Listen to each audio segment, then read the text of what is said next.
Trump and Republicans love to accuse Democrats of running deficits. And the truth of the matter, it is never true, right? Because Democrats have a tendency to tax for what they're going to spend. I mean, they have deficit spending too, but nowhere close that of Republicans. And I want to read this for you. Trump. Both presidents ran up record-setting budget deficits. Obama's stimulus plan added $253 billion to President W. Bush's last budget to create the largest deficit in U.S. history. The recession reduced revenue by almost $600 billion. As a result, the fiscal year 2009 budget deficit at that time was $1.4 trillion. In fiscal year 2010 and fiscal year 2011, the Obama tax cut extension sent the budget deficit to $1.3 trillion, and the economy improved. Each year's deficit became smaller. By 2016, it was only $585 billion. But the deficit by the president increased under Trump's budget even before COVID-19. Let's repeat. The deficit even before COVID-19 had grown to what? $3.1 trillion.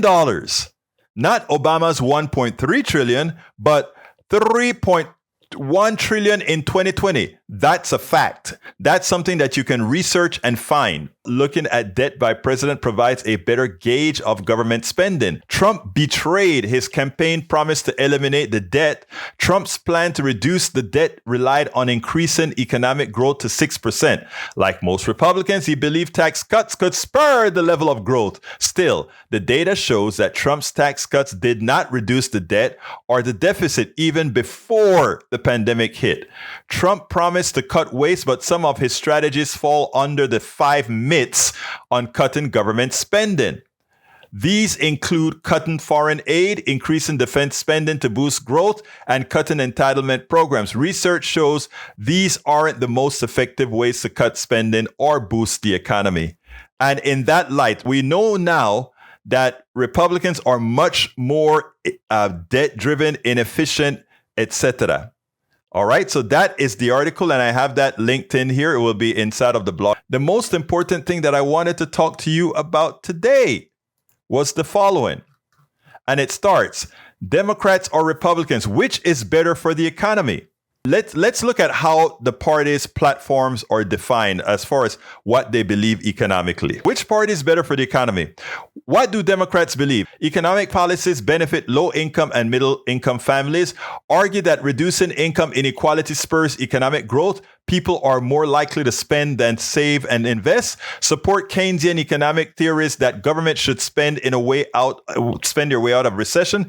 And some research shows that economic growth is better under Democrats. Some research, all research prove that the economy grows much better under Democrats.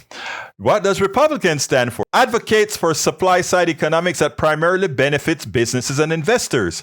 Argue that tax cuts on business allows them to hire more workers, increasing demand on growth, which has turned out to be false, as we stated before.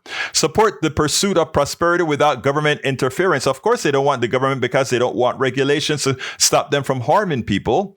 And business-friendly approach makes many believe the Republicans are better for economy. In other words, because they support business, people have the illusion that they're better for the economy. But ultimately speaking, they're not. And what we have here are GDP growth for each of the presidents, right?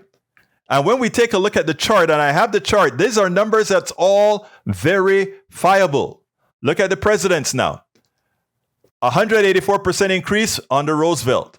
LBJ, 1 term and a half, 29%. JFK, 14%. Clinton, 36%. Only Reagan, because Reagan lied to the people and gave them, he claimed he was a supply sider. He was a supply sider with a bias to Keynesian. How do I prove that? Increase the national budget, increase the spending in defense by a bunch, give away a lot of stuff to people, and cut taxes. So he got a 31% increase again. And also we were coming out of a deep recession from under Carter, right? Nixon, 19%, Carter, 14%, Eisenhower, 27%, Trump, 8%. In other words, Trump always claimed how great a president he was. But if we look at the worst presidents economically, it was Trump and the others. But anyway, it is important that we actually analyze this. Now, we have to remember that the crash came under Obama. So normalized Obama annual average of increase for the GDP was 1.7, which because Trump served 1 year on the Obama's economy, his was actually 2.6. But look at the annualized one from all these presidents.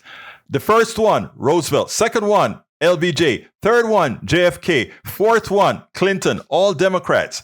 Not until Reagan did they do a little bit okay, and Nixon a little bit okay. But even Carter beat Eisenhower, Trump, George Bush 1, George Bush 2, Obama, Ford, Truman, and Hoover. These are not theories. These are the numbers.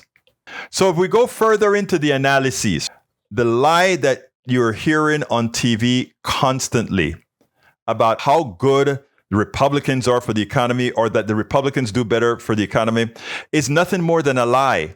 And the sad part about it is that the mainstream media, because they are corporate based, refuse to tell Americans the truth. Here is the analysis as far as who is best for the economy.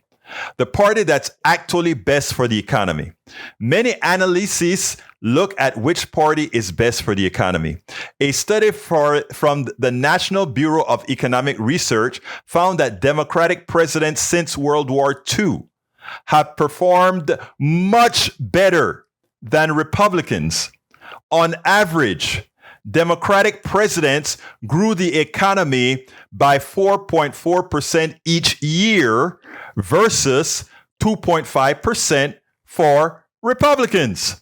That's a huge amount, almost 100% better for Democrats. And just look at Biden's performance compared to Trump. Look at Obama's performance compared to Bush. It's not even close. A study by Princeton University's economists Alan Binder and Mark Watson found that the economy performs better when the president is a Democrat. They report that by many measures, the performance gap is startlingly large. Between Truman and Obama, growth was 1.8% higher under Democrats than Republicans. Most of these evaluations measure growth during the president's term in office, but no president has control over the growth added during his first year. The budget for the fiscal year was always set by the previous president, so it's helpful to compare gross domestic product at the end of the president's last budget. For Obama, that would be fiscal year 2009 to September 2018. That fiscal year 2010 to 2017, during that time, annual GDP increased from $15.6 trillion to $17.7 trillion, or 14%. That's 1.7% per year. The chart ranks presidents since 1929. And the only reason Obama isn't on the near the middle top of that list is because he had to live with what George W. Bush did with the economy when they sold us out. The numbers don't lie. People lie. But if you want the numbers, look it up yourself. You don't have to listen to what I'm saying here. Look it up yourself. These are all numbers that are printed. Republicans are terrible with the economy, and it's proven in the numbers. So again, unfortunately, that's just how it is. And when you guys start voting your interests and not some ideology that stands for nothing, more than likely, we can make progress as a society. While we have some here that will refuse to look at the facts at hand, my dear brothers and sisters, remember, if you want to have a good economy, if you want to maximize what's good for you, this is not something that just happened with one president. This is a pattern that one can follow. You want a good economy? Elect the types of presidents that gives you good economies. spend a lot of time deconstructing the news, trying to parse it into a form that everybody can understand. We try to find those little nitpicks where it flies above the fray, etc. If you really like these videos that we do, I want to ask a big favor. Please go ahead, number one, subscribe to our channel, and number two, please join if you can. Thank you so kindly for watching. Keep watching. Please remember to share. We must populate the entire internet with our progressive message, a message that we know is what most Americans say that they want. So help us, please join.